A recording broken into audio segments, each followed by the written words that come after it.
तो देश की बात में आइए आगे बढ़ते हैं। हम महाराष्ट्र की राजनीति का रुख करते हैं। महाराष्ट्र में आज भी सियासी गतिविधियां तेजी से बदल रही हैं। एकनाथ शिंदे ने मुंबई पहुंचने की बात कही है तो देवेंद्र फडणवीस जो पूर्व मुख्यमंत्री हैं बीजेपी के महाराष्ट्र के, वो दिल्ली पहुंचे हुए हैं। वो बीजेपी के अध्यक्ष जेपी नड्डा से मुलाकात कर रहे हैं और कहा यह जा रहा है कि वे गृह मंत्री अमित शाह से भी मिल सकते हैं।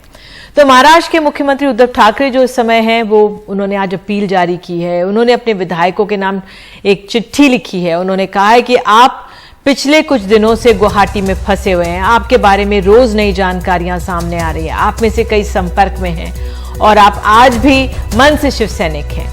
आप में कई विधायकों के परिवार वालों ने संपर्क साध कर अपने मन की भावना मुझे बताई है।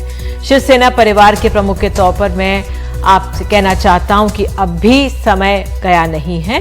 मैं आप सभी से आह्वान करता हूं कि आप आइए, मेरे सामने बैठिए, शिव सैनिक और जनता के मन के भ्रम को दूर कीजिए। इससे जरूर कोई रास्ता निकलेगा।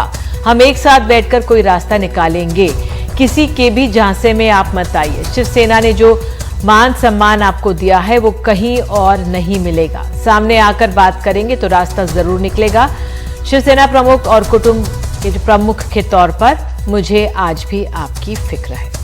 तो आइए सीधे अपने सहयोगी हिमांशु के पास जो दिल्ली में मौजूद है। देवेंद्र फडणवीस कहाँ पहुंचे और साथ ही अभिषेक भी हमारे साथ मौजूद हैं, उनके पास भी हम चलेंगे। पहले हिमांशु, आपसे देवेंद्र फडणवीस जेपी नड्डा से मुलाकात कर रहे हैं, क्या निकलकर कुछ आ रहा है? अमित शाह से भी मिलने की बात हो रही है। दिल्ली में किस तरह की सुगबुगाहट? देखिए, यहाँ पर 3 बैठकें की हैं जेपी नड्डा ने पिछले 1.5 घंटे में। पहले करीब आधे घंटे तक फडणवीस से उनकी मुलाकात हुई। उसके बाद पार्टी के महासचिव अरुण सिंह उनसे मिलने आए और थोड़ी देर पहले जो केंद्रीय वित्त राज्य मंत्री हैं भागवत कराड़, जो महाराष्ट्र के एक वरिष्ठ बीजेपी नेता हैं, राज्यसभा सांसद हैं, वो फिलहाल जेपी नड्डा के साथ मुलाकात कर रहे हैं और सलाह मशवरा फिलहाल चल रहा है। सूत्रों ने हमें बताया है कि बीजेपी फिलहाल वेट एंड वॉच मोड में है, क्योंकि हालात की निगरानी की जा रही है, क्योंकि राजनीतिक घटनाक्रम सुप्रीम कोर्ट ने जो निर्देश दिया कल, उसके बाद बहुत तेजी से बदले हैं। बीजेपी के नेता ये भी मानते हैं कि फिलहाल जो महाराष्ट्र असेंबली है उसमें बीजेपी सबसे बड़ी पार्टी है और जो मैंडेट था पिछले विधानसभा चुनावों में वो बीजेपी के नेतृत्व में सरकार के गठन को लेकर था।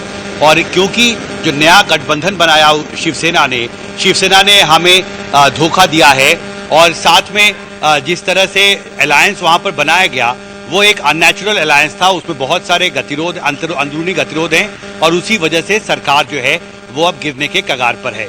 लेकिन फिलहाल बीजेपी खुलकर सार्वजनिक तौर पर किसी भी तरह से सरकार को गिराने की किसी पहल में शामिल होना नहीं दिखती है। बीजेपी के सेंट्रल लीडरशिप फिलहाल इंतजार कर रहे हैं कि एकनाथ शिंदे और उनके साथ जो उनके खेमे के विधायक हैं, जो निर्दलीय विधायक उनके साथ हैं, वो आगे किस तरह पहल करते हैं। इंतजार है कि कितनी जल्दी एकनाथ शिंदे मुंबई पहुंचकर गवर्नर से मुलाकात करते हैं और फ्लोर टेस्ट की मांग करते हैं, या फिर निर्दलीय विधायक जो हैं उन्हें कहा जाता है कि वो ये इस पहल की शुरुआत करें। फिलहाल बीजेपी किसी प्रोएक्टिव तरीके से सरकार को गिराने की किसी पहल में शामिल होते हुए नहीं दिखना चाहती। बिल्कुल साफ तौर पर नहीं दिखना चाह रही है। अभिषेक, आपसे मैं समझना चाहूंगी, एकनाथ शिंदे पहुंचे मुंबई की नहीं और फ्लोर टेस्ट की बात भी हो रही है। आज तो राज्यपाल की तस्वीरें भी आई भगत सिंह कोश्यारी जी की कि वो कहीं जा रहे थे, तो उस लिहाज से क्या वहां पर क्या आज सियासी गतिविधियां रही?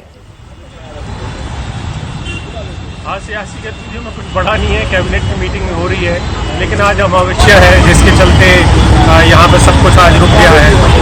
जो लोग आज चिट्ठी दे सकते थे निर्दलीय गवर्नर साहब को कि यहाँ पर फ्लोर टेस्ट किया जाए, वो तमाम लोग रुक गए हैं। और दूसरी बात जो आप कह रही हैं कि यहाँ पर और क्या कुछ चल रहा है, तो एकनाथ शिंदे साहब अभी नहीं पहुँचे हैं, उनका पहुँचना बाकी है, लेकिन वो आज नहीं आएंगे, ये तो साफ हो गया है। वो दिल्ली जाने वाले हैं, इसको लेकर भी सुगबुगाहट है कि दिल्ली में भी मुलाकातें होगी उनकी। एक तरीके से अब अगर सरकार बननी है तो सारे फॉर्मूला तय होंगे।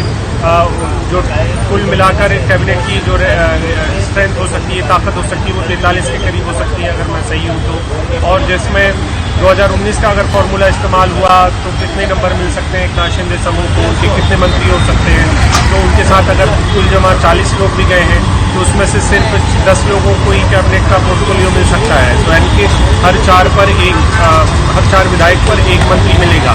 तो ये फॉर्मूला उनको किस पोर्टफोलियो के तहत उन्हें मिलेगा, उनको कौन कौन से बड़े मंत्रालय, मलाईदार मंत्रालय मिलेंगे या नहीं मिलेंगे।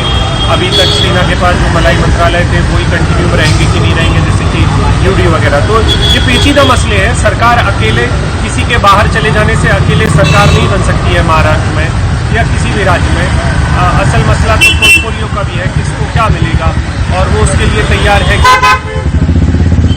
बिल्कुल। अभिषेक, आपकी आवाज अभी हमें थोड़ी सी मुश्किल से ही आ रही थी। बहरहाल बहुत बहुत धन्यवाद। तो सियासी नजर बनी हुई है कि अब एकनाथ शिंदे इधर दिल्ली आएंगे कि वो मुंबई पहुंचेंगे। आज तो पहुंचने वाले हैं नहीं मुंबई, जिस तरह से अभिषेक बता रहे थे। लेकिन अहम ये रहा कि अभिषेक बता रहे कैबिनेट पे चर्चा हो रही थी किसको कौन सा मलाईदार मंत्रालय मिले नहीं, तो सियासत की तमाम बातचीत जो है सामने नहीं आ रही है, पर्दे के पीछे बहुत कुछ हो रहा है। नजर बनी रहेगी।